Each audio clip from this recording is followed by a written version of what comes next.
নমস্কার, knowledge hub চ্যানেলের পক্ষ থেকে আপনাদের সকলকে জানাই সুস্বাগত। ভারতবর্ষের অন্যতম কেন্দ্রীয় শাসিত অঞ্চল হলো আন্দামান ও নিকোবর দ্বীপপুঞ্জ।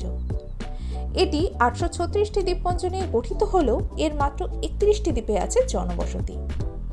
বর্তমানে সারা ভারতের ভ্রমণ পিপাসু মানুষজনদের কাছে ঘুরতে যাওয়ার তালিকায় অন্যতম পছন্দের স্থান হলো এই আন্দামান। আর এই আন্দামানের রাজধানী হলো পোর্ট ব্লেয়ার। এককালীন রয়্যাল ব্রিটিশ ইন্ডিয়ান নেভির এক অফিসার আর্চিবাল্ড ব্লেয়ারের নাম অনুসারে এই শহরের নাম হয় পোর্ট ব্লেয়ার। তবে বর্তমানে পোর্ট ব্লেয়ারের নতুন নাম হয়েছে শ্রীবিজয়পুরম। চলুন জেনে নেওয়া যাক পোর্ট ব্লেয়ারের নতুন নামকরণের সম্ভাব্য কারণ কি। এই আন্দামানের ইতিহাস অনেক পুরনো। রামায়ণেও এই অঞ্চলের উল্লেখ রয়েছে, তবে তখন এর নাম ছিল হান্দুমান। পরবর্তীতে এই অঞ্চলের নামের নানা পরিবর্তন ঘটে। ত্রয়োদশ শতাব্দীতে মার্কো পোলো যখন ভারতে আসেন তখন এই অঞ্চলকে আঙ্গেমেরিয়ান বলে উল্লেখ করেন। মনে করা হয় হান্দুমান থেকে আঙ্গাদেমন ও পরবর্তীকালে লোকমুখে নাম পরিবর্তিত হয় আন্দামান। সপ্তদশ শতাব্দীতে ইংরেজরা দখল করে নেয় এই দ্বীপ। তখন আন্দামানের দক্ষিণ পূর্বাঞ্চলে একটি ছোট বসতিও স্থাপন করেছিল তারা, আর সেই সময়ে এই অঞ্চলটি নাম রাখে পোর্ট ব্লেয়ার। তবে 1796 সালের মধ্যে সেই বসতিটি পরিত্যক্ত হয়ে যায়। দীর্ঘ সময়ের পরে 1858 সালে ব্রিটিশরা পুনরায় এখানে বসতি স্থাপনের উদ্যোগ নেয় এবং আন্দামানে নতুন কারাগার তৈরি করার সিদ্ধান্ত নেয়। তখন থেকেই ধীরে ধীরে একটি গুরুত্বপূর্ণ প্রশাসনিক কেন্দ্র হিসাবে প্রতিষ্ঠিত হয় পোর্ট ব্লেয়ার। এই পোর্ট ব্লেয়ারে ইংরেজ সরকার প্রতিষ্ঠা করে সেলুলার জেলে। এই কারাগারে ভারতের নানা বিপ্লবী এবং রাজনৈতিক নেতাদের বন্দী করে রাখা হতো একসময়।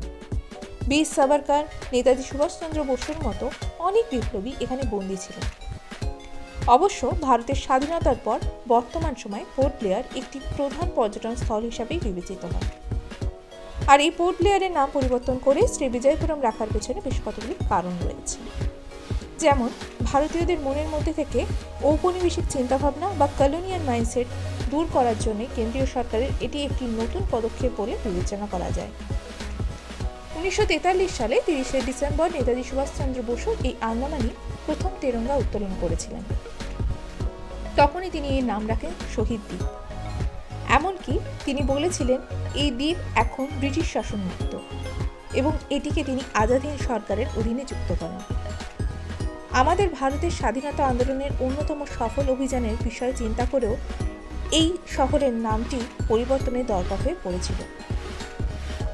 এছাড়াও এর আগের বছর অর্থাৎ 2023 সালের 23শে জানুয়ারি মাননীয় প্রধানমন্ত্রী ঘোষণা করেছেন দেশের 21 জন পরমবীর চক্রের অধিকারী ভারতীয় জওয়ানদের নামে নামাঙ্কিত হবে আন্দামান নিকোবর দ্বীপপুঞ্জের নামকরণ করা হয়নি এমন 21টি দ্বীপে।